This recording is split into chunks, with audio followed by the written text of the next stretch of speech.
right. Hello there, you lovely people. It's the drinker here, and I'm pleased to be back doing another VIP lounge. It's actually been a little while since I did the last one, so it's good to be back, good to be doing it again.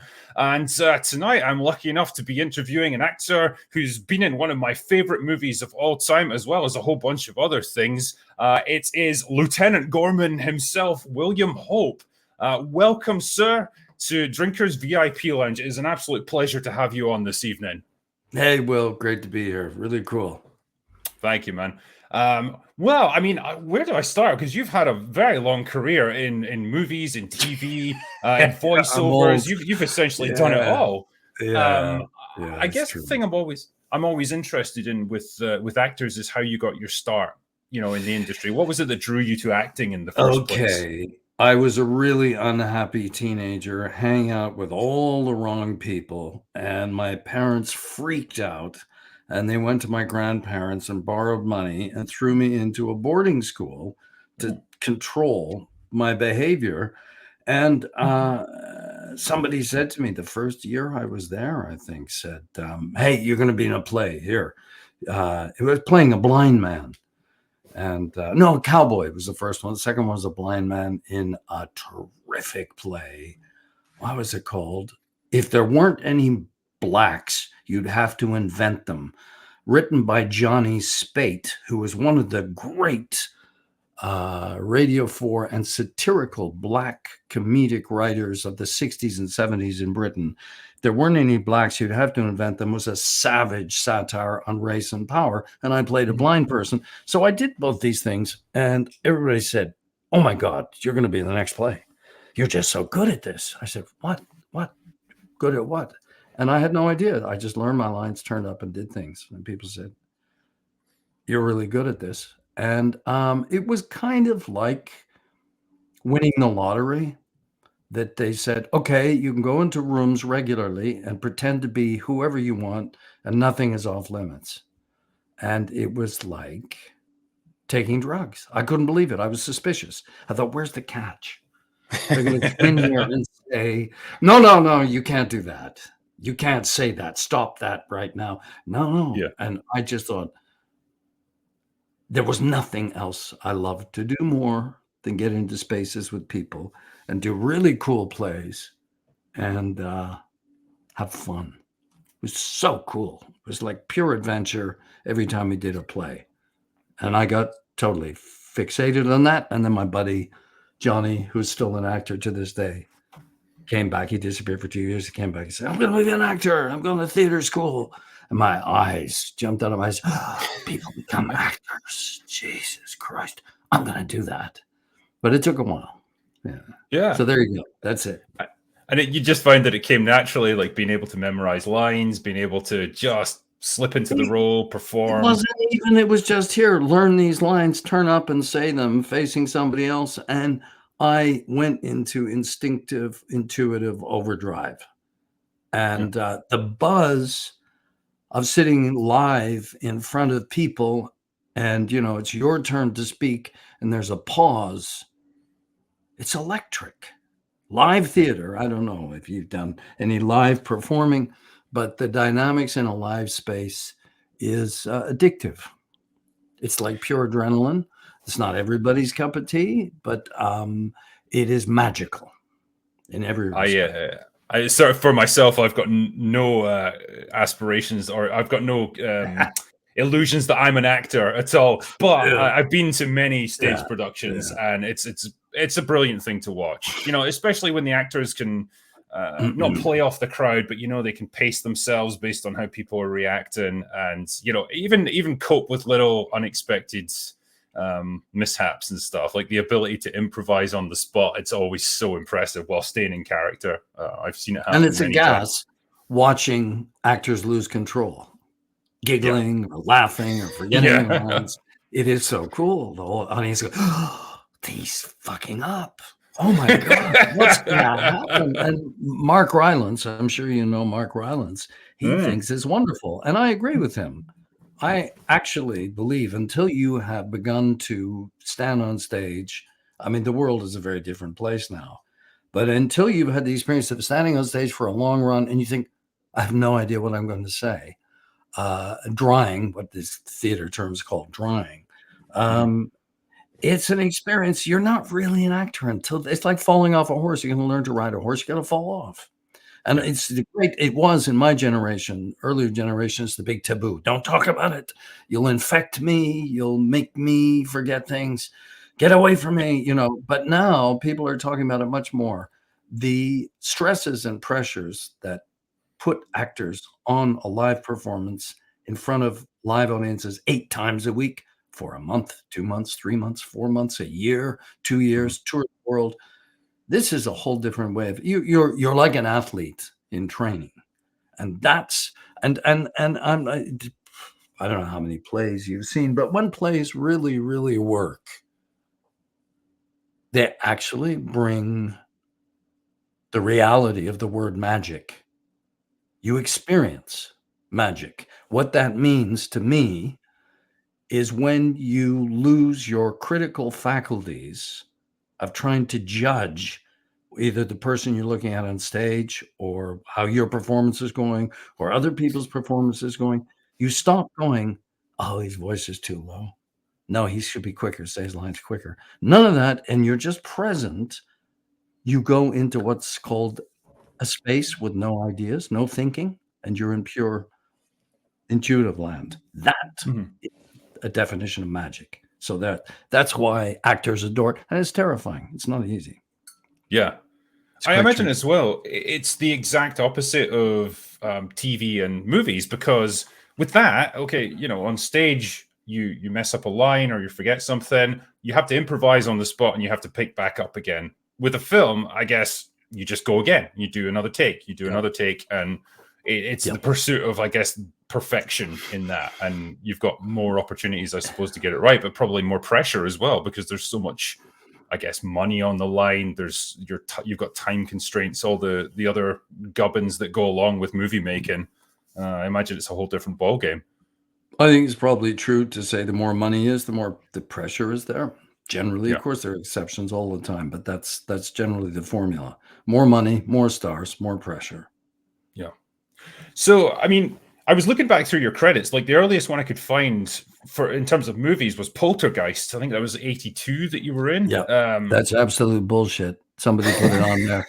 It's crap. Doesn't I was not in Poltergeist. I have the Really? oddest. I can't Honestly.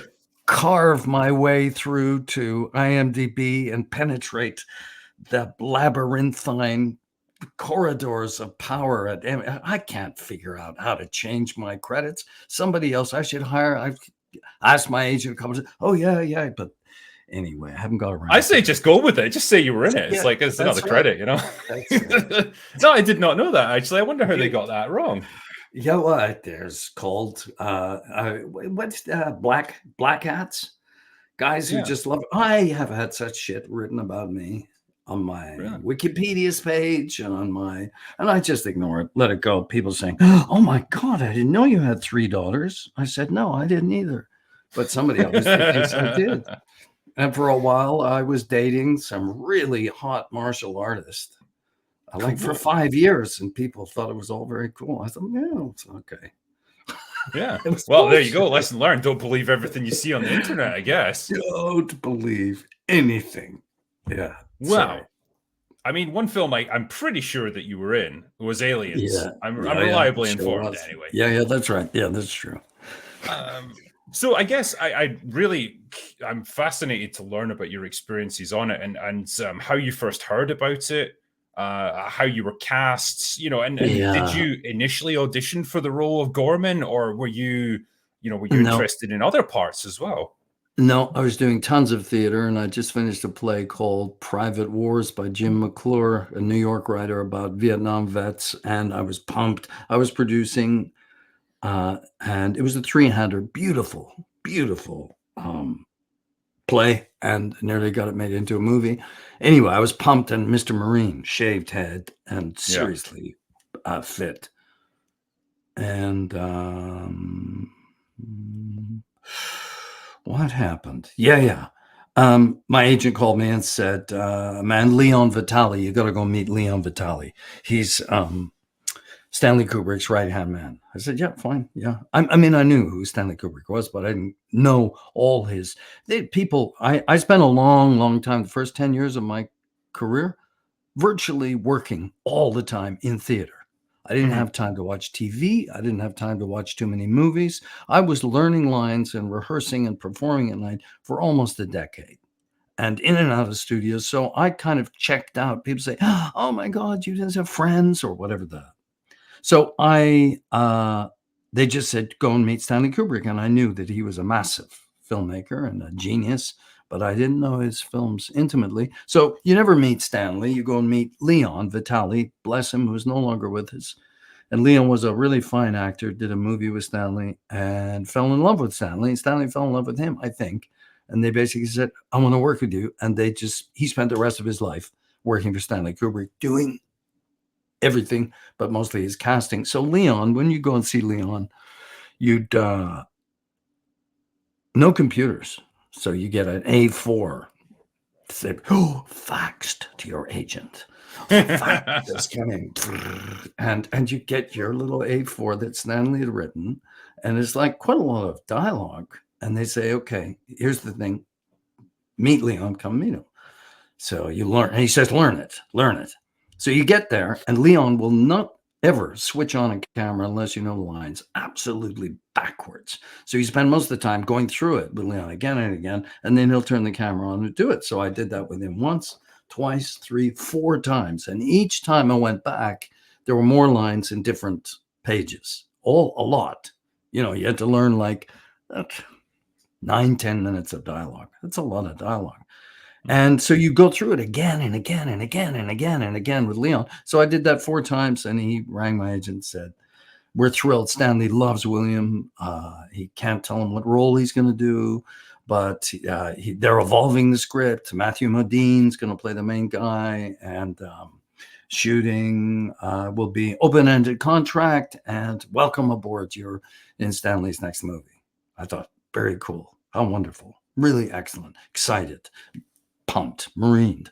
And then, we hadn't signed the contract, and my agent then called me and said, oh yeah, they also want to see you for 20th Century Fox. They're doing a remake of a science fiction movie, Alien. I don't think I'd seen it. And I was like, I don't want to go for a science fiction movie. I'm working for Stanley fucking Kubrick. Yeah. And she said, don't be an asshole, Bill. Go and see this guy. He's done one movie. It's called Terminator, and it's really supposed to be good, and he's Canadian. So I thought, okay, I went along, and I met Jim and Gail at Soho Square at 20th Century Fox, and we chatted, and I was buffed. I was seriously fit and shaven. So I looked the whole deal, and I just finished playing Marine for like 6 weeks. And I just done Marine for Stanley. So I kind of knew the territory when I stepped in. But so we talked, and they said, here, take these out, go and learn these lines, come back, a couple hours. And so I went, they gave me Hudson's lines. And as I was going out the door, the person said, oh, Mr. Hope, come here. You don't want those. Here, have these. And they gave me Gorman's lines. I went to Soho Square, learned them, came back, watched Gail and Jim bicker over who's going to film me. And I did, I don't know, 2 or 3 takes of 2 or 3 scenes. And that was the last I saw them. And 3 days later, my agent said she nearly fell off her chair. Mary Selway, one of the great, bless Mary Selway's heart, a great casting director from the old school. Mary rang my agent and said, you're not going to believe this. James Cameron wants Bill for one of the leads. And he had 2 or 3 other people lined up in LA, I think. But a bit of luck. Bingo. Right place, right time. Yeah. Yeah, because I had read that you essentially had to choose between Full Metal Jacket and Aliens. And Leon rang me. That's a hell of a choice. Shit. It's not really.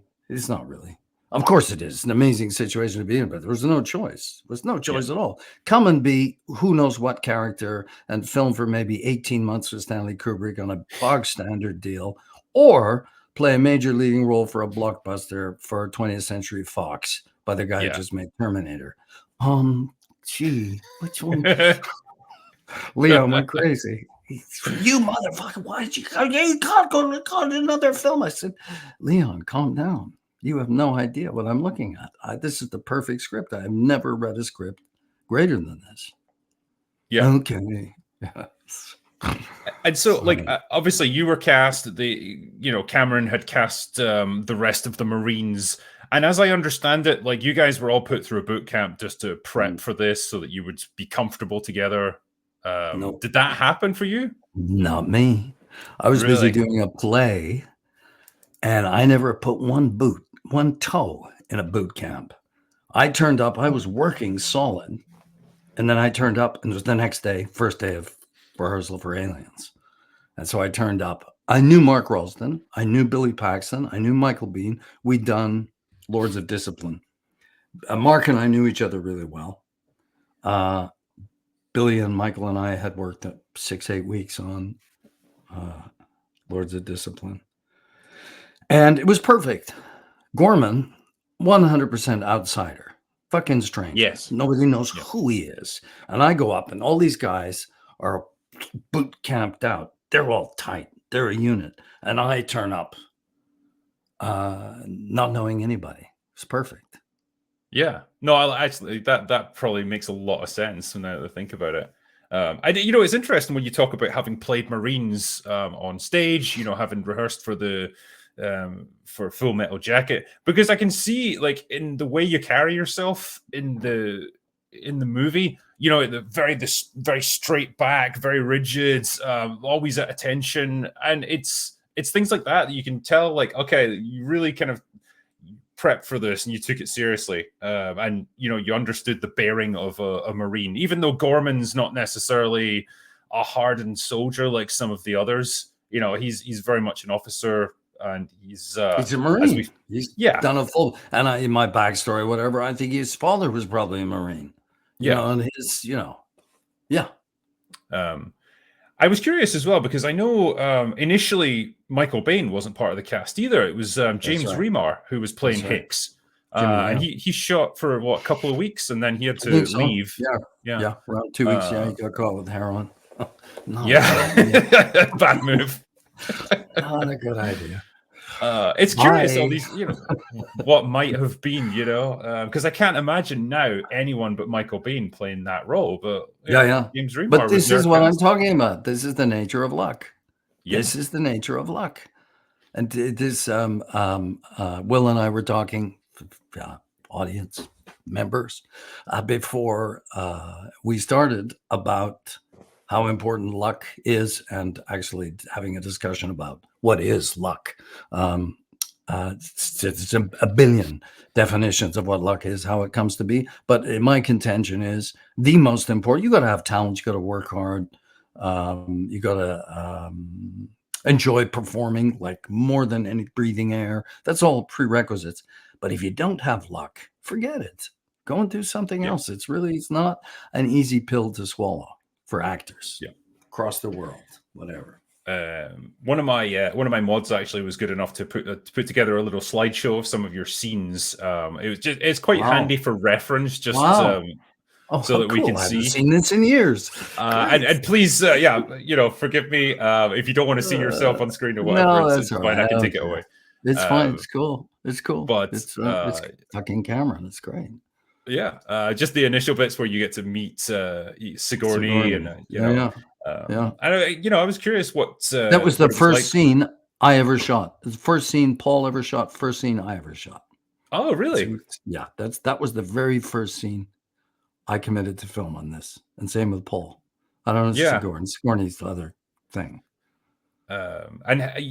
Before this, I know you mentioned that you weren't so into movies, and you weren't always too well up on, like, Kubrick's work and so on. But had you then gone back and watched Alien just to prep for this, or were you still not too familiar with it? I think I did see it, and it's just an awesome, groundbreaking masterpiece. And it upped the stakes again. You think, Jesus, we got to film. But, reading the script of Aliens, you just go, this is, I don't know that I said masterpiece, but I don't think I'd ever read a perfect film. And this was like a perfect film. Yeah, There was no flab. I No. agree. And it's one of those films like people often compare Alien and Aliens. You know, which do they consider better? Yeah. I know which one I would much rather rewatch. Yeah. 100% Aliens. It's Yeah. Yeah. so fun. It's you know, it marries the horror of the first film, but then it brings in this great element of action and adventure, and like there's a more heroic aspect to it than you got with the first movie, because that was like straight up sci-fi horror. And I think it was such a smart move on Cameron's part not to just replicate the first film, to take it to a different place, but still keep the core elements of it that made it work so well. And yeah, I think Yeah. you know, what I love as well is like the Marines are such an interesting bunch. You know, I think with some films, Mm. when you've got a fairly big cast like this, you know, there's a lot of these guys. They can all just become lost a little bit, and Yeah. you don't. Yeah. It's Yeah. difficult to tell them apart. But with you guys, they've all got such distinct personalities, such a distinct look, and you get to know them so quickly. You know, Drake, Yeah. Vasquez, Hudson, Hicks, Gorman, like they've all got a very specific role. You get to know them very quickly. You understand their personalities, and the movie is so efficient about making all of that happen. It's such an impressive script. Yep. Yep. I 100% agree. And It's not an easy thing to do. To me, a movie making is a mystery.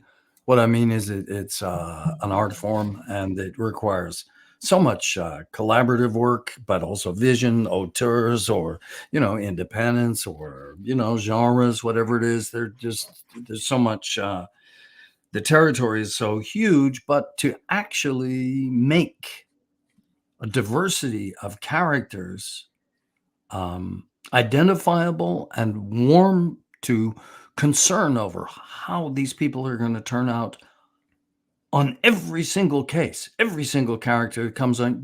You're not going, oh, I can't wait till Hudson comes back on the screen. I want to, every character is fully drawn.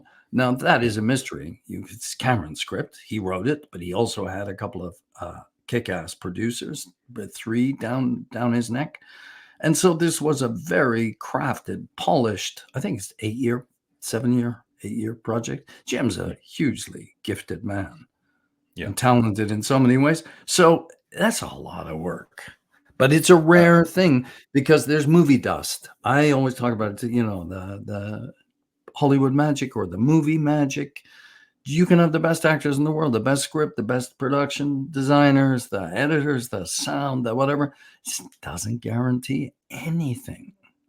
yeah, absolutely. They I was get pretty. gonna say, because I imagine day to day when you're working on a film like this, you're in the thick of it, and I guess you're just focused on, you know, getting the scenes right, doing your job, and so on. But like, you Don't know, you fuck maybe it don't up. get.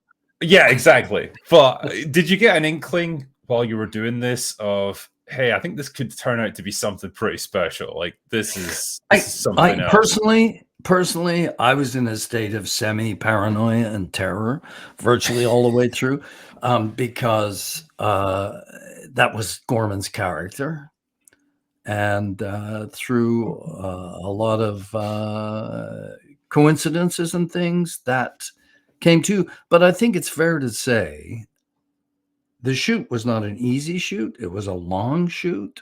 It was incredibly complex. And everybody at the back of their minds, I would say, in some form or another, were going, don't fuck this up. Let's Yeah, just kill this, deliver this. I want to kill this. And so, hey, we're in a successful movie. We're kind of, I mean, of course, we had fun. It was immensely, it was like being on an Olympic team, I think. yeah. And because of the pressure of Gail and Jim gagging to make this work, and it Because transmitted.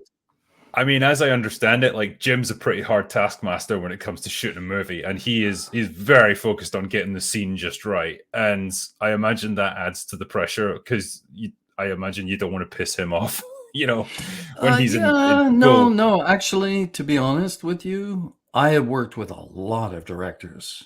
I've been working as a professional actor for 10 years, in tons of things, not in movies, but my craft and my ambition as an actor was, I'm equally, Jim says, he says, I'm not a perfectionist. He says, I'm a rightist. When it's right, we can do it. And I'm exactly the same way. And I think, no, if there's a problem, we're going to fucking deal with the problem, sort it, and make it right.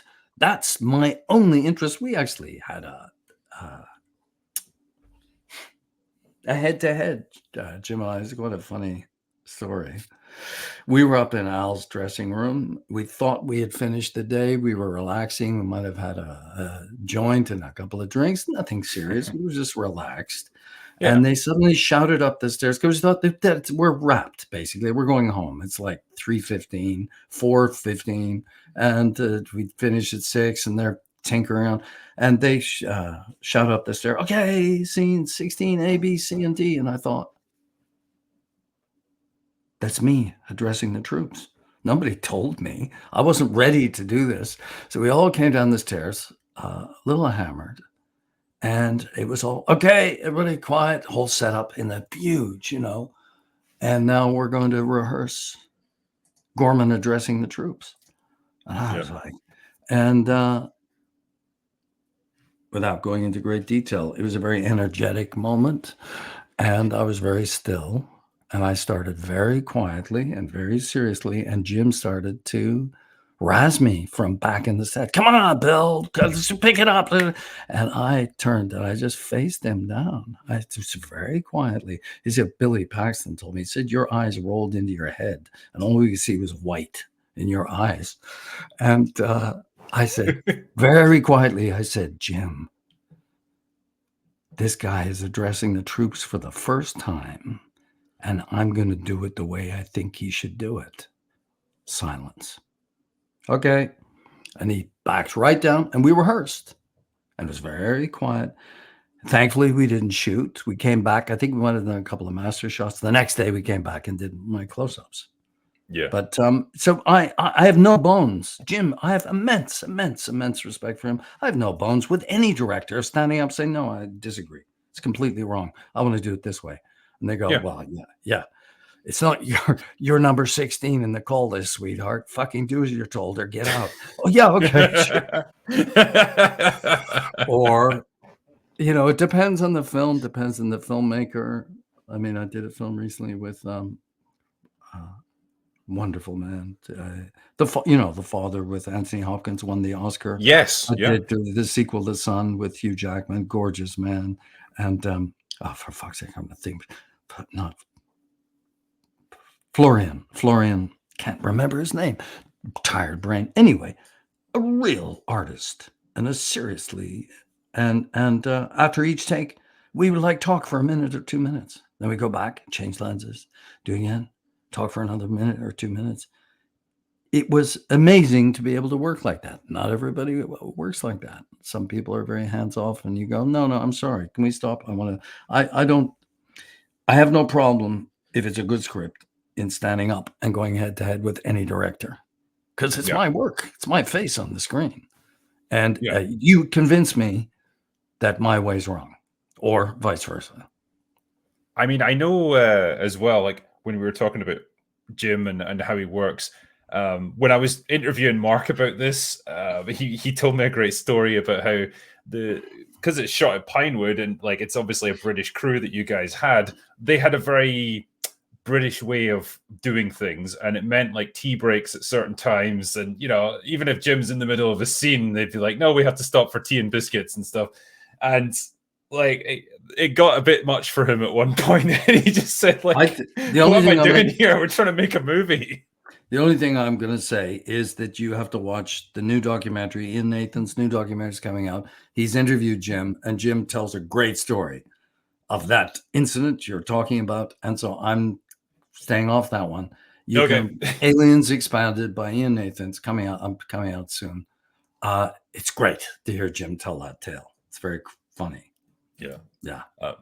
The reason I kept it on this screen as well is because Jeanette's there, and obviously, a lot of Gorman's character arc is kind of defined by his relationship with Vasquez, particularly at the end, obviously, and how they end up. Yeah. And Yeah. I was curious what it was like working with her and how you guys got on, what the experience was like. She was fabulous. Jeanette was such a cool lady. She'd been living in England for 2 years. She was a bodybuilder. I mean, this is the thing. Everybody has a different personality. Everybody brings the sort of character they are rehearsing or, trying to be to the set. And, Billy Paxton, for instance, is a gorgeous man, was a gorgeous man, bless him, and was really fun and a real ensemble, total glue for the atmosphere and camaraderie on the set. Billy was just a diamond. And so he brought that. And everybody brings their own kind of thing. And Jeanette was so focused. And so, they're saying, she's a nice Jewish girl from Beverly Hills. And they're going, we want you to play Latina. And she goes, okay. So she's on it. We're all, and this is what I mean. It's like all of us were so focused. We weren't, how was it? Oh, hi, Jeanette. We just hung out and did our jobs and really had a massive amount of fun. And I just remember how professional and on it everybody was. So most of the day you're spent thinking about what you're going to do with your scenes. So, I wasn't anyway. Yeah. No, it's great. I mean, it's I think this scene here as well is when you get the first inkling that maybe Gorman's not quite as experienced as he's not well in this state of Denmark. Yeah. Great. Yeah, this is where you find out he's only done 2 combat drops. Yeah, that's right. That's right. But just how gorgeous this movie looks. Like the lighting, the set design, everything just looks fantastic. Man, 5-star. How many movies nearly 40 years later? I get great-grandmothers, grandmothers, mothers, daughters, and granddaughters come up and say, we love this movie. We're going to watch it tonight, and you're going, I don't know any. It's cultish. It's very specific. We've talked about this because I do like a weekly live stream, and we've talked about the best way we can describe it is like the cultural footprint that a movie has, right? And it's not always tied to the box office. And so you have these movies from the 80s and the 90s, you've got your Terminators, your Aliens, your Predators, and then like things like Jurassic Park, E.T., Back to the Future, movies that we all still remember now. We still talk about them now. And then we think about the films of today, like, for example, the Marvel movies or the Star Wars movies that we get in the past 10 years, made obscene amounts of money, but they're not necessarily films that people now talk about. And perhaps 40 years from now, they're not going to remember them. But films like this, they do. And I think the cultural footprint of movies like Aliens is the important thing. And that's what gives them their longevity. And it's fascinating to understand why that happens. But it's definitely a thing. Why do you think? Partly it's going to come down to the skill of the filmmaking, the time that they happen to come out, particularly that period in the 80s. Like a lot of things were still relatively new, and like we hadn't had 10 sequels or reboots or remakes or like things like that were still unknown at that time. And so movies like this were forging a new path. And I just think there's an element of that movie magic that comes into things like this. Just the right cast, the right director, a great script, well shot. Everything just comes together nicely. And Aliens is such a movie. Like you described it before, I wouldn't change anything about it. I wouldn't improve upon it because I can't really think of anything you could do to it. That's the hallmark of a great film, Yeah. I think there might be an argument to say that the digitization of our universe or the internet perhaps has alienated us or degenerated the creative impulse. Not entirely, because there are masterpieces and amazing films that come out every year. Zone of Interest or Anatomy of a Fall. Those are very specific types of films there are, but there are masterpieces. And the Korean movies, Parasite, South Korean stuff, magical films. So they're happening. It's just, I guess, the digitization of things. I mean, as an example, my youngest daughter, I think at the age of 6 or 7, she made him every for a 6 or 7 year old. So she grew a universe, and she knew most of the episodes of Friends. That was all she was allowed to watch. Yeah. I think as well And now. familiarity, a volume of storytelling that my kids have had compared to when I was this age is exponential. And so the fuzz and the clouds, I'm sure you're as a critic. Okay. I have friends who are critics. You sit at first question, maybe because you're wearing sunglasses, you have square eyes, but you're on all the time. And I'm not young, and I go, Jesus, what was that thing I watched 2 nights ago? Of narrative that I consume, I think has a distinct effect. But anyway, and these I agree. days, aliens, what you see is what you get. Everything was made. Everything you see was made by somebody by hand. Every single thing on the screen. That is, I think, that I love. Like even things like the drop ship or whatever. It's a model, and obviously it's put against a composite background, but it's still a model that someone built. It's not CGI. Same with all the buildings. No, the it's not composite. It's a painted background. It's not a composite. Yes, there's no Painted, digitization. yeah. It's a painted set with light and puppets and robots and props. It's masterful. I've always been a big proponent of practical effects. I much prefer that to any amount of CGI. I know there's times when you can't get around it, but if you at all can, I'd much rather see practical effects. Whether it's pyrotechnics, whether it's prosthetics, whatever. Like the Alien Queen, for example, in this movie, terrifying to look at, but it's all a real thing that was on set. God knows how many people it took to manipulate this giant. 16. Yeah, huge, but it looks great. Like on screen, it looks gorgeous. That's the difference, I think. Yeah, but you see, we have graduated by you. Want to take the conversation where you want to take it, but it seems to me that I've forgotten. Doesn't matter. I just thought the Queen. It's all right. It'll come back. But when you talked about like the difference now in entertainment, I think the big difference is just the sheer volume of content that there is out there. Because back when movies like this were coming out, there was no Netflix, there was no Amazon. There was no internet really to speak of.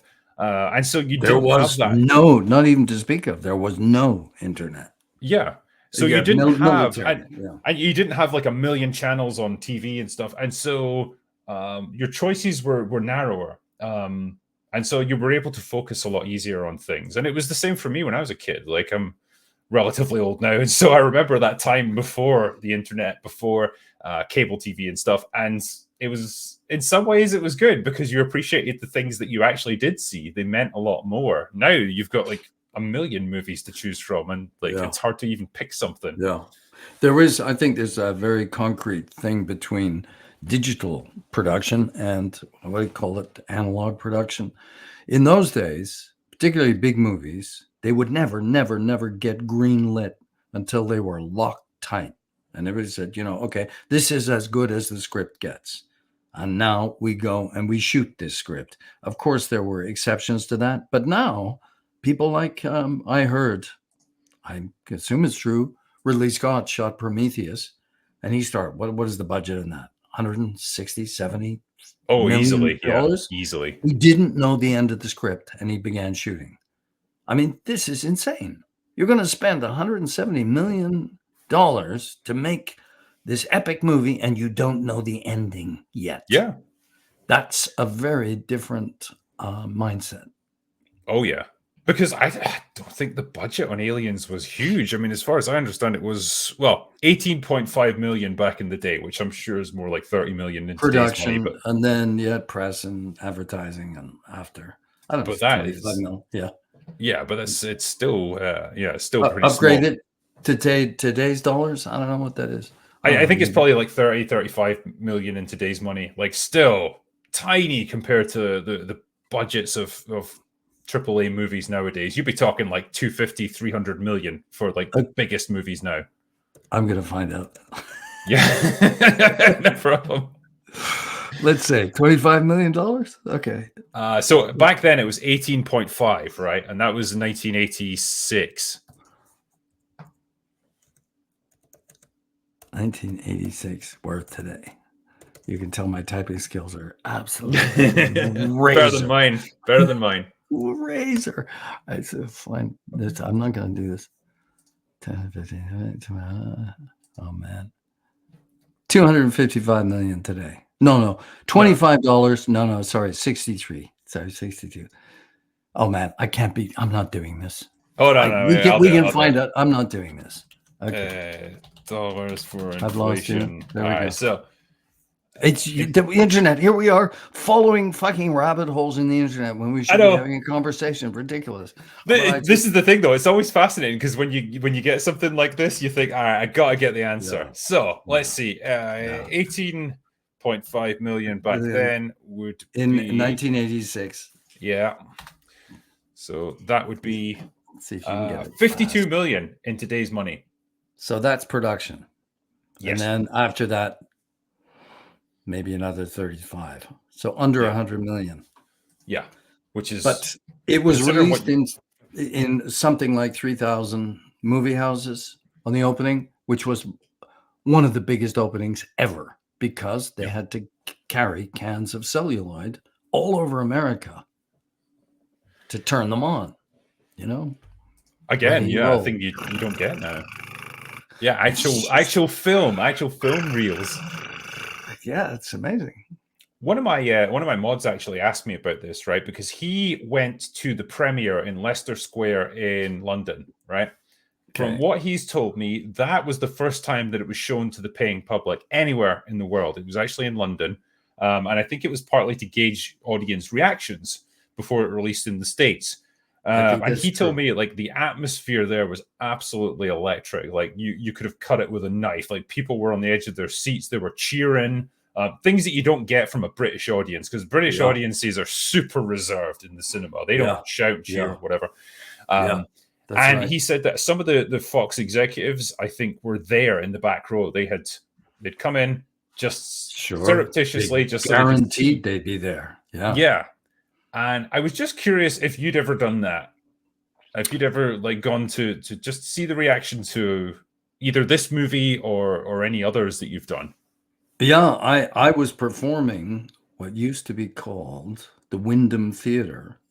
I was in the West End doing the first play about AIDS called The Normal Heart. In 86, it must have been. And so on the Sunday, we went around the corner to Leicester Square, the Leicester Square Odeon. The whole cast came to see Aliens, and I'd seen it cast and crew, but it was the second time I'd seen it, and the place went ballistic. It was very surreal. I came out with my partner, and it was a surreal experience. People are just on fire. Yeah. But I think that's I haven't lurked in the back row, not having pre-opening. I've never had that experience. Yeah. I wanted to bring it just to the end there, like Gorman's final scene. Great shot. It is such a cool one because unloading on the alien, and then that classic line from Vasquez: "You always were an asshole, Gorman." Yeah. And he wasn't. He was a hero, but that's a compliment from her. I think it is. Yeah, I always took that as her like accepting. You know what? You're all right with me because you came back to rescue me, and you did your best. Gallows humor. Yeah. And I think Gorman, asshole. Yeah, but But I think Gorman and Hudson, they had a very similar arc throughout the movie. You know, they start off kind of overconfident. They maybe lose their cool when times get tough, but they ultimately rally and they go out in a blaze of glory. You know, kind of as heroes, redeemed very much, and Yeah. it was just a cool way to go out. And the Yeah. fact that the two of them went out together, it was, yeah, that was pretty cool. Yeah, it's a very nice way to cool. go. I heard somebody said to me not so long ago, I hated Hudson. He was always whining. And to an American, that's not true. He was entertaining, he was fun, but you say he was not afraid to show his cowardice. His, this is too much, man. Oh, fucking great. Where's some shit now? And Europeans goes, this is so annoying. Shut him up. Yeah. And other people say, and I've had Germans and the Europeans go, this Gorman is noble hero. And because they somehow acknowledge the vulnerability and the inevitability of getting in shit in the battle the first time. Things fall to pieces. I have had, and I love this, I had a major in the Marines in uniform say, sir, I have to congratulate you on the truth of your performance. How did you know to be so truthful? I said, I just did what I was told in Cameron's script and what Jim did. And I'd done a lot of research. And he said, this is very common. And I have to tell you, we use your scenes to teach our lieutenants what not to do. I thought I nailed that. It was one of my cooler moments. I thought it was great. And the other thing somebody said, you're the only person who says xenomorph. And I thought that was so cool. The movie is so complicated. It's taken me 40 years to figure out that I'm the only person who says xenomorph. Yeah. It's quite fun. That is pretty cool, actually. Yeah, they give a name and they give it to you to deliver it. So no, that's awesome. And I guess you've had the opportunity to work on other aliens related projects in the years since this came out. You've done voiceovers for video games and so on. It seems like it's still very much a part of your career. Like, I presume you have fairly, positive, positive feelings towards being in this movie and like the opportunities that perhaps it's given you. And I guess I would just be curious to know like your ultimate feelings about this role and this film that's kind of shaped a big part of your career.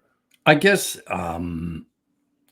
if you talk to actors, everybody, there's so many actors these days. There weren't as many actors. You talk to actors, it's not an easy profession, and it's not a profession to do lightly. And to be honest, if anybody asks, I want to be an actor, I say, forget it. Just don't do it. It's too hard. So all the people who stick at it are people who just love doing it more than anything else. And to luck into a project, I am now part of Hollywood's, what's the word? Hierarchy. Lieutenant Gorman will be remembered. Maybe in another 50 years. Who knows? Easily, I completely lucked out, but I was totally ready to do that role at that particular point in time. So that's luck. So this is just, I was a member of an Olympic team. I've never been in a movie that's as complete. Yes. It's a masterpiece. If you're Tom Cruise, I mean, like, buddy, Mark, Mark did Shawshank. He did The Departed. They're all magnificent movies. Yeah. And I've done some good films, and they're good scripts. And I'm very admiring. It's a crapshoot how you line them up. And, how many Tom Cruises are there? How many, I don't know, Jack Nicholson's, how many, it's a very interesting pathway. So my answer is I had nothing but tremendous gratitude and humility to be given the enormous privilege to travel around the world and meet people face to face who just go, you changed my life. This film, I've been watching this, you think, well, I didn't do it. I just turned up and did my job. But Yeah. somehow it happened, and it is a privilege, and it's a great honor. That's how it feels. Do you do you go to the conventions? You know, because I Sometimes, mentioned like yeah, the cast are quite active in the convention sometimes, circuit. yeah, Yeah, sometimes, yeah. yeah. Well, it must be another great opportunity to meet fans and It you know. is. It is. It's an honor. It's really it's awesome. People, talk about the power of narrative in people's lives, and the power of the narrative of a world or a universe where you want to live, you want to be there. It resonates very, very deeply with the human spirit, the heart, your psyche, the role of fantasy, the role of storytelling, profound, immense, mythical powers. So to be in something that goes rings a gong with so many people over so many years, this is a complete magical opportunity. Yeah. Just while we're talking about this, because I know you referenced the Aliens expanded documentary. Yeah. I've just my mods here have been putting up links to it in the chat. So you've got less than a day to pre-order. So Really? guys, Wow. if you're interested in this is a very expansive documentary going into the making of Aliens. I think they've got a lot of the cast that were involved in A lot this of the for cast. interviews and stuff. Yeah. So the link is there in the description there. So yeah, if you're interested in pre-ordering it, now is the time because there's less than a day left for it. So Cool. by all means, go for it. Yeah, I mean, I know I could be here for days talking about all the roles that you've had. Like the one that's as a kid, I don't know how I lucked into this, and I saw you in Hellraiser 2, right? And it was a weird one because it was like you'd obviously grown your hair out and stuff, and you looked a bit different. But I was like, that guy looks familiar. Where have I seen him? That's and then right. it twigged, That's right. it clicked for me. I was like, oh my god, it's Gorman from Aliens. Yeah. In this, well, another like horrific movie. My god, Yeah. like But that it's was not. It's Dr. Kyle. No. yeah. He's Kyle. She'll be fine. She's got Yeah. him. He'll I mean, protect her. Hellraiser 2 is legit one of the goriest movies I've seen in my life. Like it is brutal stuff. Yeah. And again, entirely practical. No digital, no digitation on that. Yeah. No, it's yeah, I guess in the wake of Aliens, was there a temptation to go into, say, military roles or action movies, or like where did you see yourself like progressing after that? This is one of these questions that actors always get asked. And they're so contrary to, it's counterintuitive. And it says, did you want to be a Marine, or did you think, okay, the soldiers are going to be, I don't know. I suppose people do have that. I had 10 years doing, I don't know, Greek tragedy, French farce, restoration comedy, Shakespeare. What else? Tons of different genres, tons of theater. So on my generation, all we wanted to do was be really good actors, flexible actors, work with the best people. And suddenly these movies started to come up. And to be honest with you, I speak for myself, and there are exceptions. The one thing about this business, you make a rule and it's broken. So there are no rules in this business. So the highest imperative of an actor's life is survival. And some people get to survive rather nicely for a short time, a medium time, a long time. And other people think, oh, he's surviving very nicely. No, he's got drug habits and he's been through 3 marriages. It's all a relative universe as to, so did I choose to be Marines?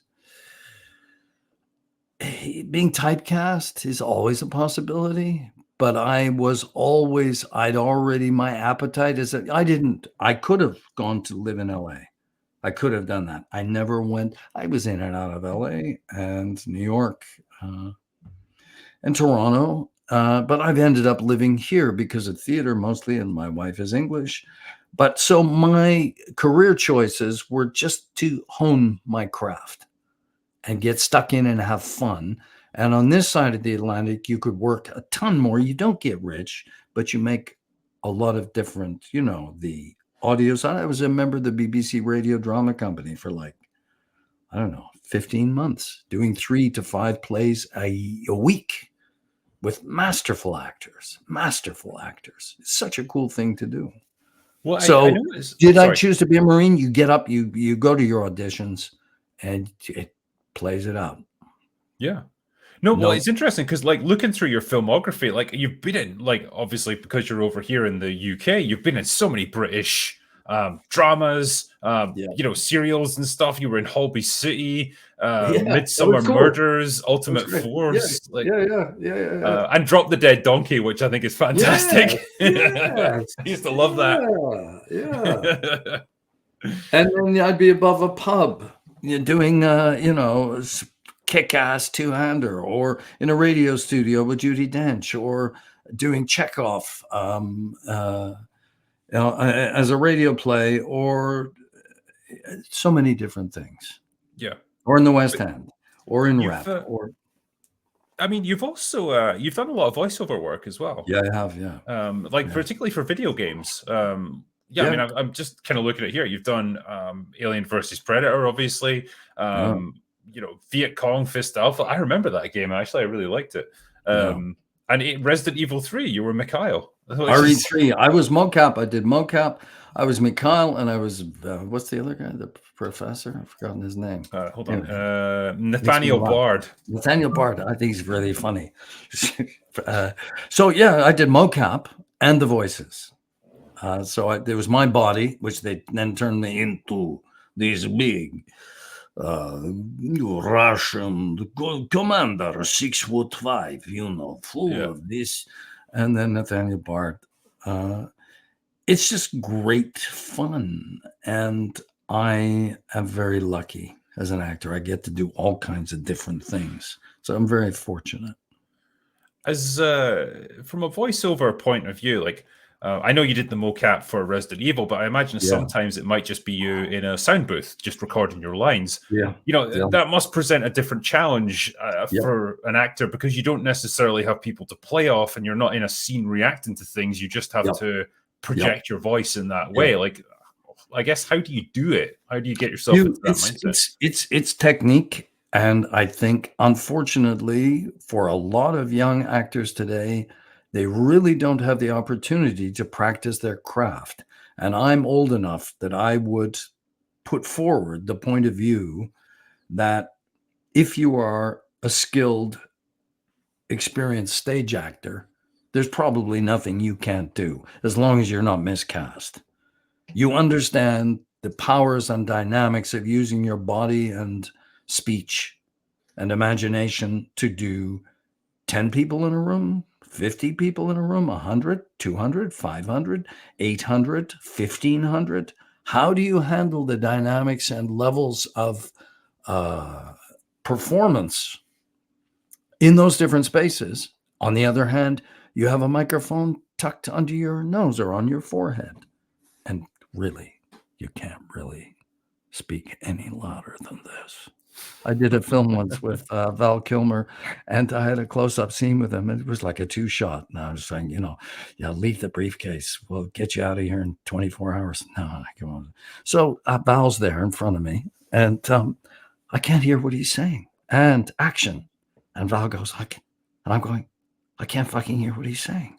Are you kidding me? This is an extra close-up on him. I can't hear you with my ears. And when I saw it played back, it was perfect.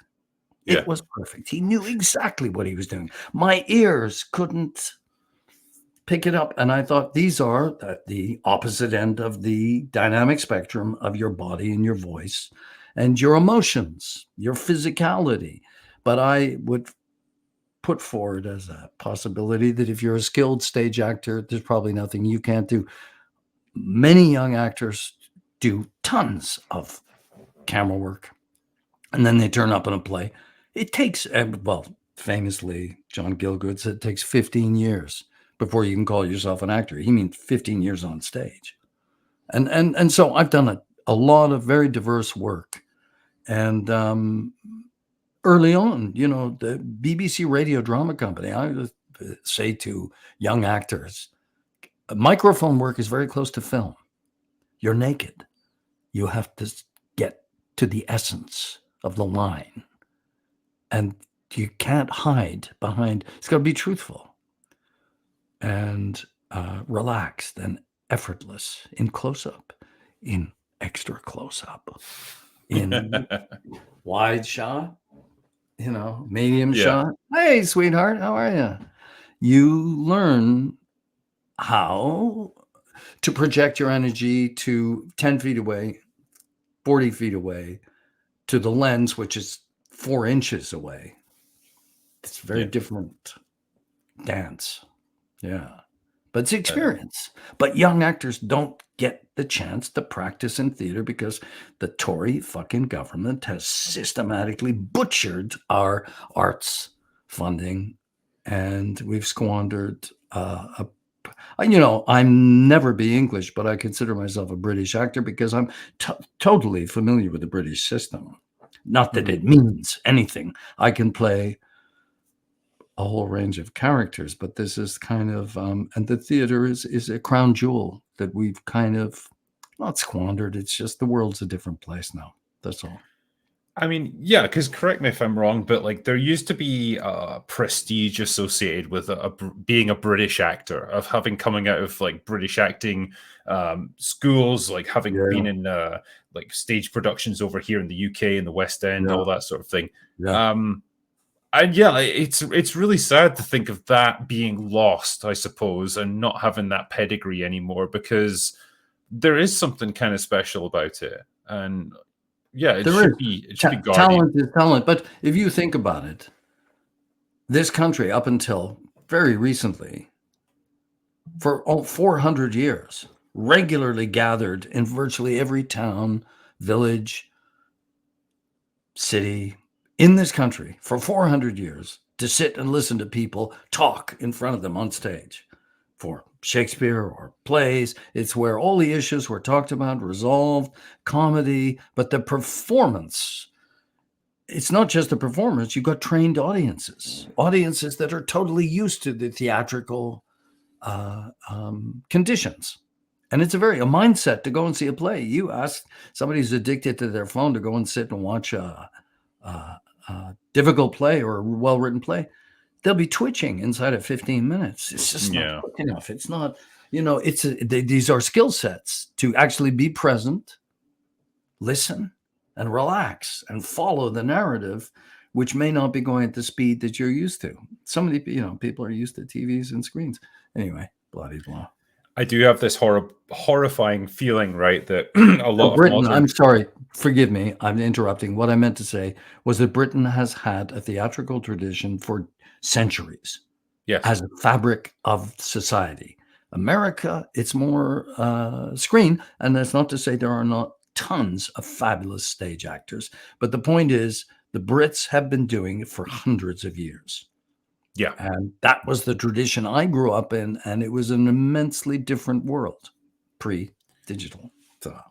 No, it was really just picking up the point that you made at the end there. I've got this horrible feeling that a lot of modern TV shows, and to some extent movies as well, are tailored for a generation of people who have them on in the background while they've also got their phone up on their screen, like, and just looking at Twitter or something.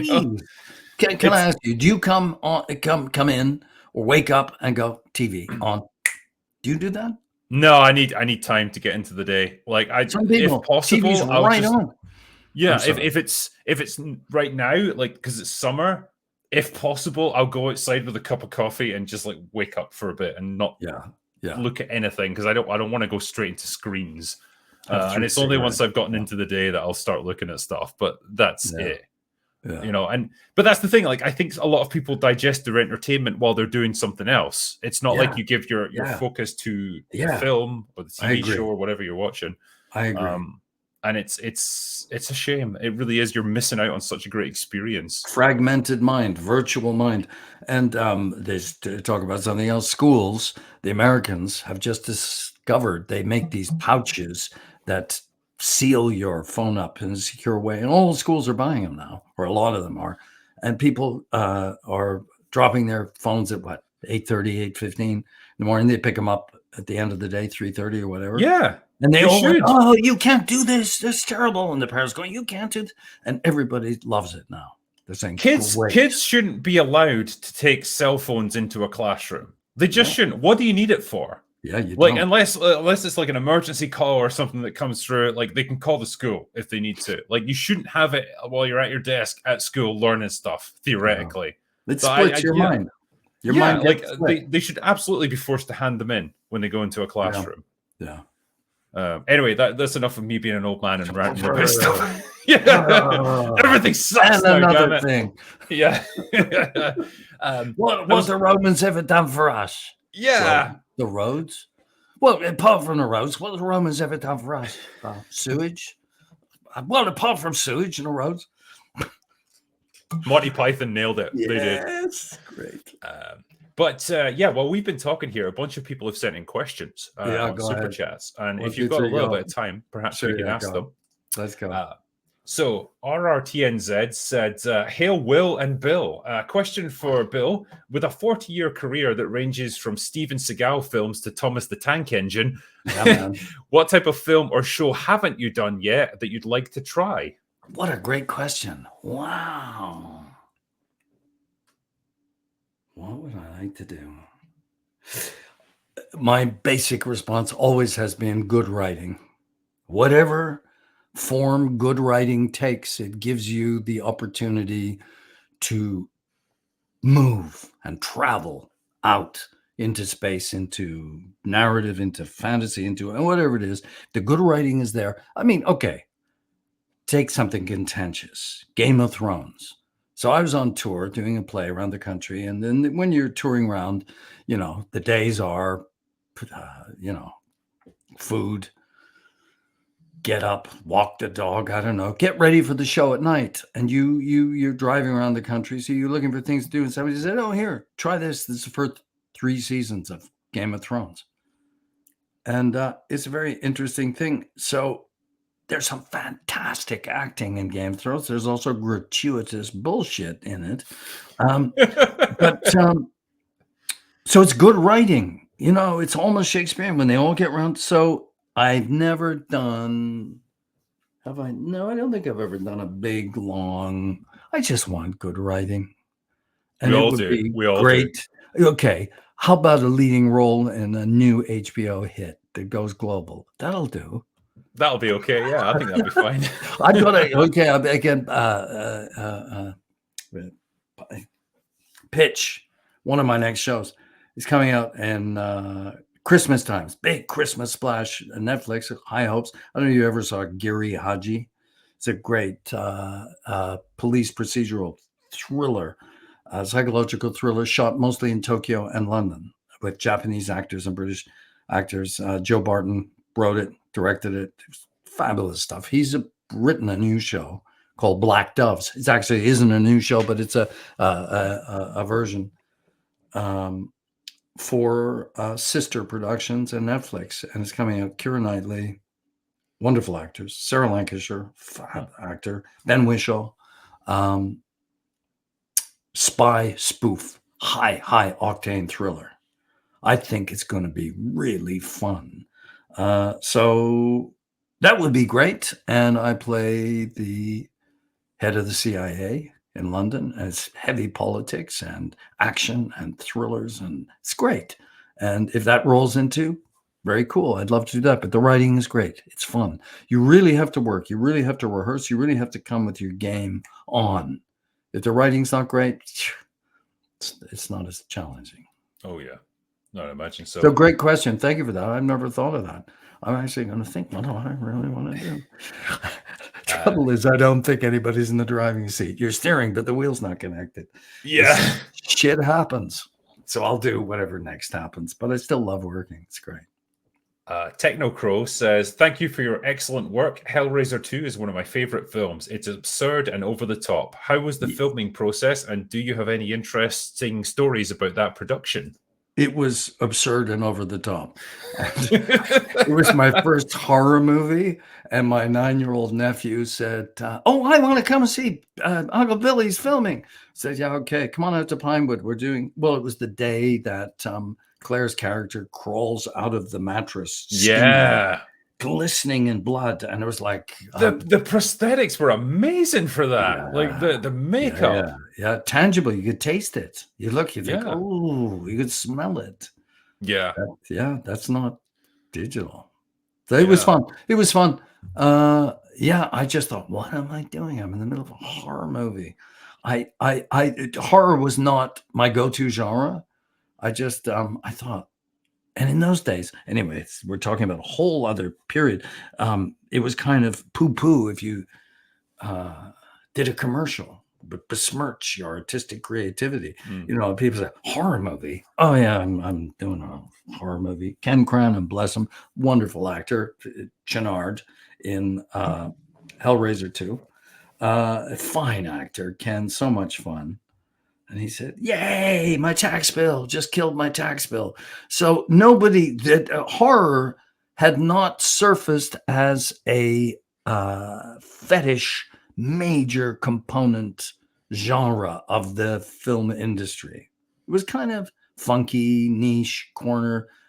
I don't know. When was Halloween made? When was Halloween? That was like The Omen, 78 or something. Yeah, okay. So they're little big blockbusters, but these kind of crunchy, independent, Clive Barker bullets from the unconscious were like totally unheard of. I was like, what? This is so weird. Yeah. And but it was, I thought, yeah, bring it on. Let's do it. It was really fun. I saw Ashley Lawrence for the first time last month in 30 years. It was very cool. Oh wow, really? Yeah. I hadn't seen her. That is awesome. How's she doing? She's great. Ashley looks great. Yeah. She's fabulous. Still working. Yeah. Next one is from Jack Skinner, who says, "He's coming in. I feel safer already." Hello, William. Aliens is an all-time favorite of mine. A pleasure to listen to you and Drinker chatting this evening. Yeah. Great. Excellent. Thank you so much. It's a privilege, a pleasure to do this. Elijah Snow says, "Mr. Hope, I actually used your masterful portrayal in Aliens as a training aid for leadership. You captured the everything is out of control vibe better than almost any other cinema scene that I've witnessed. Thank you for the hard work." Yay. Truthful performance. That's great. Yeah. Fuck. Melvin Deeply says, "Question, how did they cut the power, man? They're animals." That's right. So many great quotes. A very good line. Isn't that a great line? The movie's full of them. Bill just delivered that so well. It's perfect. Billy was just so much fun. John Ochiltree says, "How do I get out of this chicken shit outfit?" That's right. That's right. I mean, how many lines you just can go? There are dozens and dozens and dozens of lines that people are, and you forget about them, and then they come up again. God, how did I forget that? And so this is all the question of how do you get a massive cast of a lot of actors and love each character just as much, or almost. It's very mysterious. There's a lot of people in chat doing the line from Newt saying they mostly come at night. Mostly. Carrie Henn, I think the actress's name. She's such an interesting study because she did Aliens, right? Like one of the most memorable films of all time, and then just quit. Like didn't do anything else after that. That was it for her. Damn, like what a boss. She just came in, did like one of the biggest movies ever, and then just left with no explanation. Yeah, and her brother was with her on the planet surface playing her brother. Right, okay. Yeah. No, Carrie, hit a home run. She just got in and said, yeah, this is fun. This is great. And there's a little step of destiny. Hey, kid, come here. Do you want to be in a movie? Yeah. And I met somebody the other day. What's his name? Devin. Can't remember Devin's last name. And I don't know the Harry Potters. He spent from 11 to 22 on the set of Harry Potter 7 months every year from 11 to 22. That's got to be an astonishing journey. I mean, I imagine, because I never experienced it myself, but being a child actor must be just such a weird growing up experience. Like because you essentially don't get to be a kid because you're working so much. You're working a job, and you have to perform, you have to act. I don't know how they cope with it. I don't know how they Yeah. deal with like the pressures that it puts on them and stuff. And Ask Macaulay Culkin. yeah, well, exactly. A lot of them go off the rails. Drew Barrymore had the same Yeah. thing happen to her. Yeah. Or go right back. Shirley Temple, not Shirley MacLaine. Yellow Brick Road. Yeah, Mickey Rooney. All these. Yeah. Yep. It's Judy it's a Garland. tough one. Judy Yeah, Garland. Judy Garland. Yeah. That's it. Yeah. It's very weird. No, But it can be liberating. Kids are treated like adults when they step on a set. You go into a rehearsal room, everybody's the same, equal. Yeah. And so it's very liberating. It's really cool. John Oakletree says, I love when the drinker interviews these in the trenches actors. I could quote any line from Gorman before I could even quote a Marvel movie. Well, there you go. That's great, man. Great. Isn't that cool? Thank you. Well, I talked about cultural footprint. There it is. Like Aliens has got a bigger one than Marvel because it's more memorable. Yeah. Yeah. It is, because it's a real journey. And I will say, Ian Nathan, he explores these in Aliens Expanded, this deep dive documentary, cameras on it, a lot of the cast. What is it that makes it so penetrating into what is the depth of the footprint? How does that penetrate? It's not everybody's cup of tea. Come on, monster roller coaster action movie. No, thank you. John Stone asks, and I think this is we slightly covered this at the beginning, but he's asked the question. So I'll say, when is the moment in your life that you decided you wanted to be an actor? What life experiences do you draw on in your acting, sir?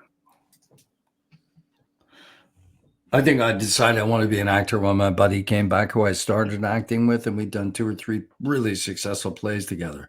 And he came back and said, I'm going to be an actor. I'm going to theater school. And the lights went on. I thought, people do that.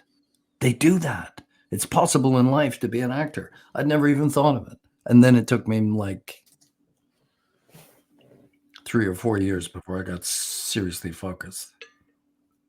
3 years. Yeah. Vic Whiplash says, I got a Colonial Marines Sulaco leather and green quilt jacket, screen worn from prop store. Nice. All I could get was Nostromo right here. Very cool. Yeah, really. It's so cool. It is. Yeah. The artwork. It's amazing. Yeah, Brian Finlay, this is this kind of question that you've already been asked, actually, but what do you remember about Hellraiser 2?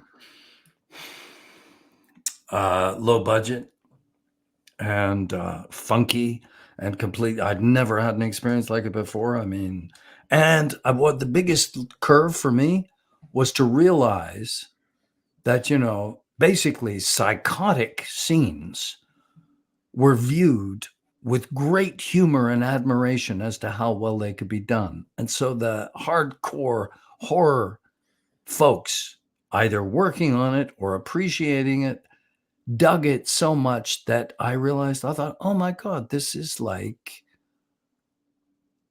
a dedicated cadre of people who were just horror, bring it on, and really loved it for the whole spectrum of how it came to be. And I used to think, it's tits and ass. It makes money fast.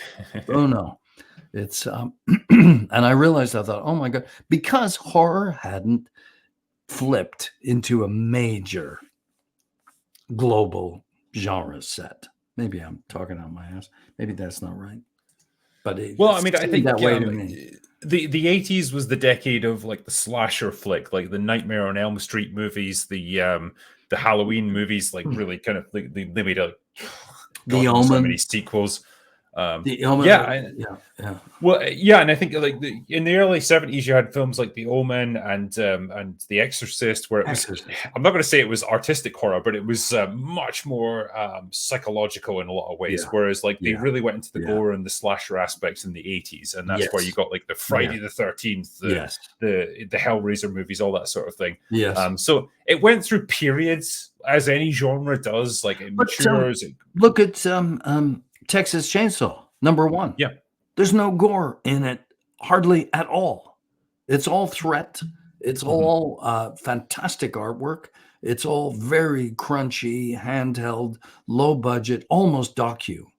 I mean, it isn't, but it's so heightened, and that was a nightmare shoot. There is a kind of cliche about the industry. Generally, if you have a hard time making a movie, it's got a better chance to be successful. I kind Yeah. of believe that in my experience.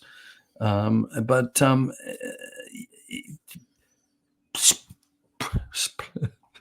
spewing blood. It gets, there was, well, I tell you what, Taxi Driver.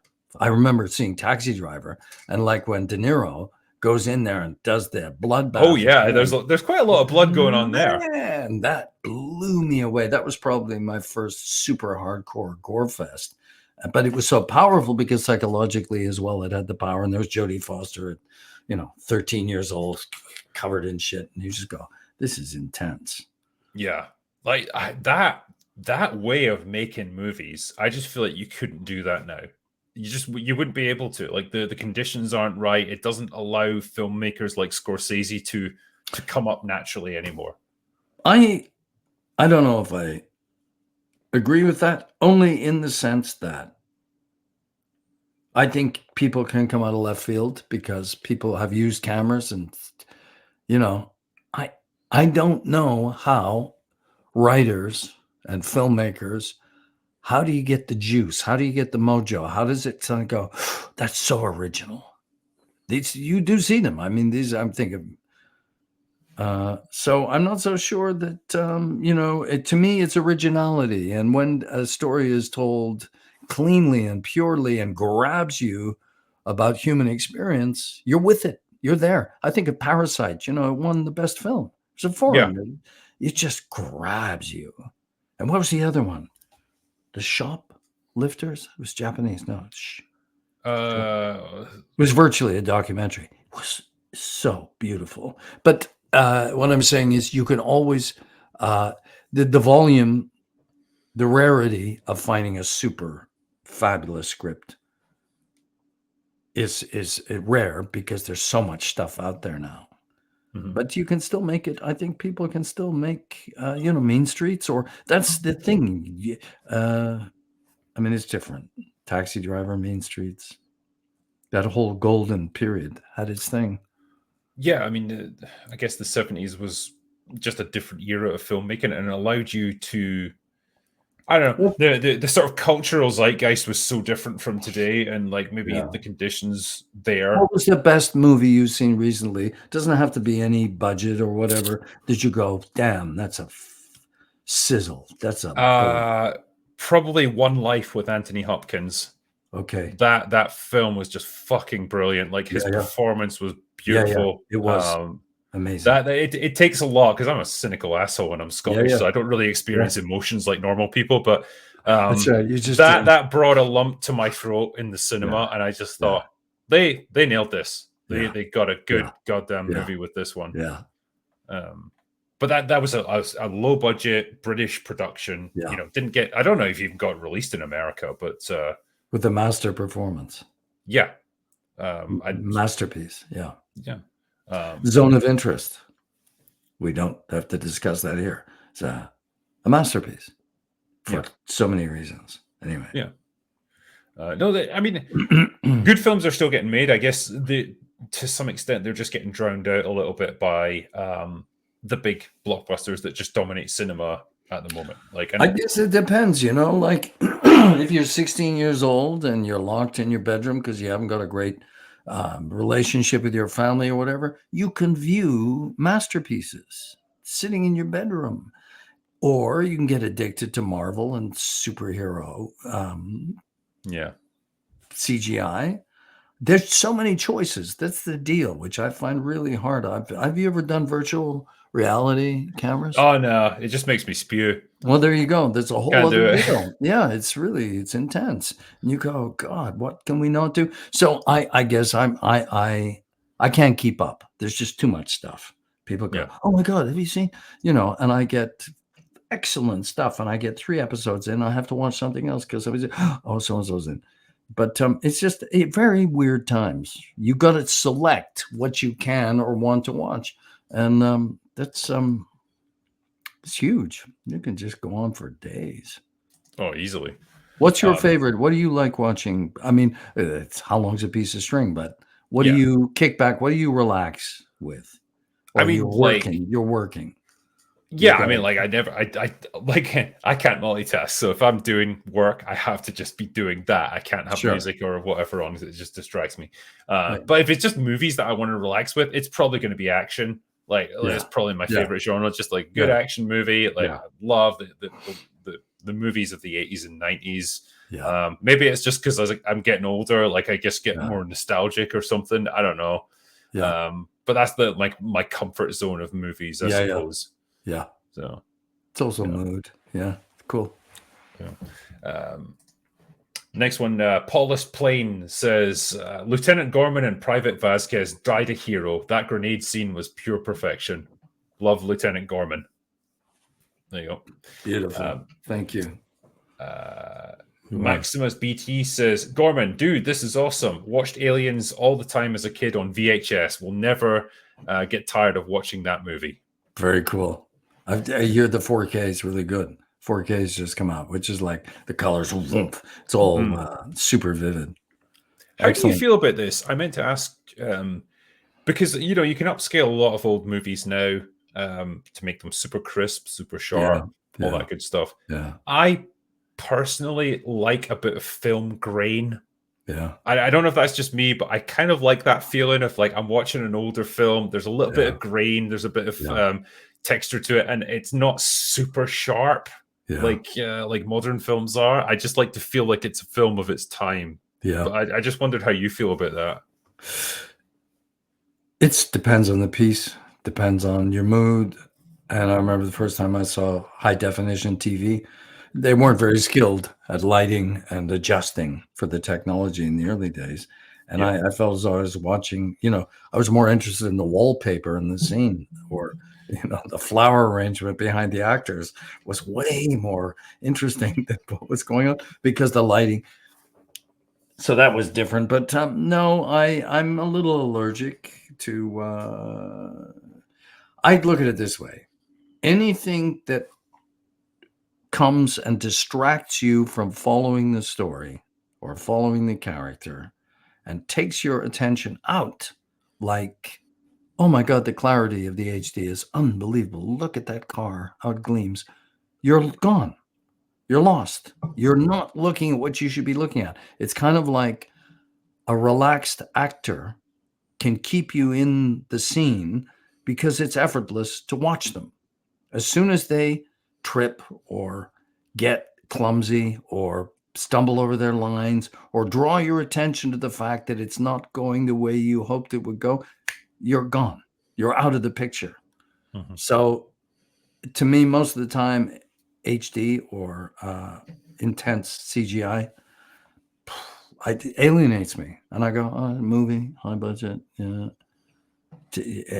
I'm more interested in being drawn in. Okay. Liam Hemming says, brilliant, such insight. Very nice.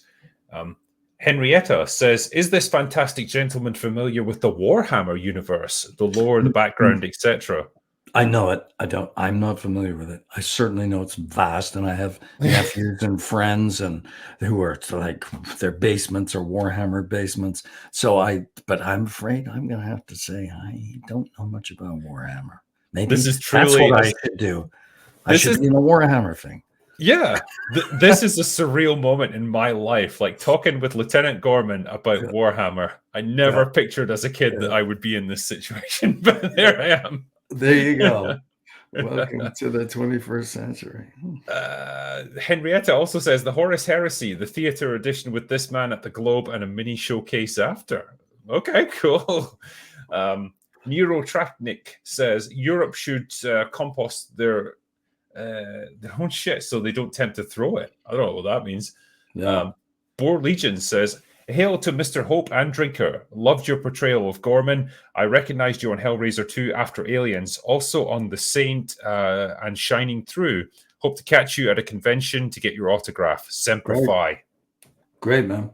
Very cool. Look forward to meeting you. It's really fun. The cons are great.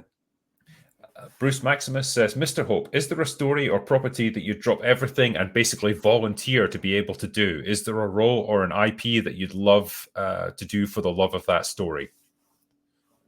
Great question. And I'm afraid my flabby answer is good writing, because I know it comes up from so many unpredictable directions. I've just recently been recording Isaac Asimov. For you people who don't know who Isaac Asimov is, he wrote in the 40s and the 50s and the 60s and the 70s. He was a scientist and a professor of chemistry, but he was the godfather of science fiction, one of the godfathers of three. And he inspired George Lucas and Star Wars and all of these sci-fi things. And I've just had the privilege of recording his books. And it's so interesting to go back and perform a story that was written in 1949. The language is so different. Foundation series. It's different universe. And it's a trite, simple answer. I just like good writing. It's very rare. When you get really good writing, it's rare. So that's what I really, really dig. And I'm not a good strategist, but comedy. I'd love to do some more comedy. There you go. Comedy. Matthew asks, Mr. Hope, what was the APC set like, and did you get to ride in it? So there's two things. The actual APC is a vehicle that pulls large aircraft around Heathrow, and the shape of it just looked super cool. So they modified the exterior. Then us interior was like a set on a series of rockers with like oars sticking out either side, and the special effects guys would rock the whole kind of set we were on, and they built. There's no way in the world you could have got our control panel and all the people in that. You could never have fitted it in. So we had quite a big set, but it was just a great match of the vehicle and the interior. It was super cool, and we had some pretty hairy moments. The roof fell in once, and we nearly got seriously bad. Jesus! Other people, yeah. It was very, and I thought, well, that's the filming done for today. But no, 15 minutes later, everybody back on set. It's good. Yeah. I remember, because obviously, Gorman gets knocked out when a bunch of stuff comes down from the roof and hits him on the head. Was that a stuntman, or did you do that? No, that was me. That was me. Oh, okay. Yeah, that was me. Yeah. I think they were just made of plastic or something, so they just dive in, do it. This is what. Yeah, okay, I'll do it. Yeah, I'll do it. Yeah, sure, I'll do it. And yeah, you did. At that age, you're indestructible, right? Oh yeah. I'm sort of moving past that age now. What's the next one? So, Despot of Antrim, that's another YouTuber, has been covering Scum. It was the most psychologically violent movie that I've ever seen. No slasher film can compare to it. I saw it once, and I can never imagine seeing it again. Absolutely right. Ray Winston, with a sock full of billiard balls, going to crack somebody's head open. Just brutal film. Yep. That was Ray's crossover. Ray has done some films in his time. Yeah, sure has. Yeah. Newcastle Man says, Mr. Hope, when was the last time that you were with the cast of Aliens? Well, the cast, you mean some cast members. About 3 weeks ago in Las Vegas. Oh, wow. I don't think anyone expected it to be that soon. Yeah. It was, about 3 weeks ago. Yeah. Wow, that is awesome. It's cool. Yeah. So do you guys still stay in touch? Do you? We do comms, and then there are anniversaries, and we do stay in touch. People's lives are busy. People have children, all the rest of it. But we get together pretty regularly. Yeah. I mean, don't see Sigourney much because she's an extremely busy woman, and hardcore of us. It's kind of like school reunions. We went through such an intense period, all of us, and there's a commonality to our experience that we were rocketed into the big league courtesy of James Cameron, and we all experienced that 4-month period, 3.5, 3 months period, and it was so intense. It's kind of like you can never take that away from your life. So it's like family reunion. We all get on. I mean, like 2 years from now, it's going to be the 40th anniversary of Yeah. it. Yeah. Like perhaps you guys will do something special for that, like some kind of tour or Who knows? reunion. Yeah. Who knows? I personally vote for Cocktails in Tokyo on That the sounds good. highest tower they have. Hey, like I'll join you guys. I'm buying. Yeah. But 40 years, God, it doesn't. Yeah. I don't know, man. It doesn't seem that long. Downright weird. Yeah, it is. Time is weird. Very Yeah. weird. Yeah. Well, I was going to say as well that was the last of the super chats that came in. Great. And I think We've covered it's perhaps a a good topics. Yeah. Yeah. I just want to say to you, like, thank you for joining me for this evening. It's honestly been a real honor to speak to you tonight. Not just about aliens, but like your wider career and just get such a great insight into like your experiences in Hollywood and with theater. It's been a real pleasure. So thank you for giving up a little bit of your time to do this. Very cool. Thank you, Will. It really has been, and it's a privilege, an honor. It's just great. And I think there's almost a responsibility, older artists sort of, to pass on stories of how the business runs, how it, becomes. And I'm delighted to be able to talk about. Good luck. Yeah. Well, thank you, man. And yeah, for everyone that's joined us tonight, thank you for your super chats. Hope you've enjoyed yourselves. But for now, that is all that we've got for today. So go away now.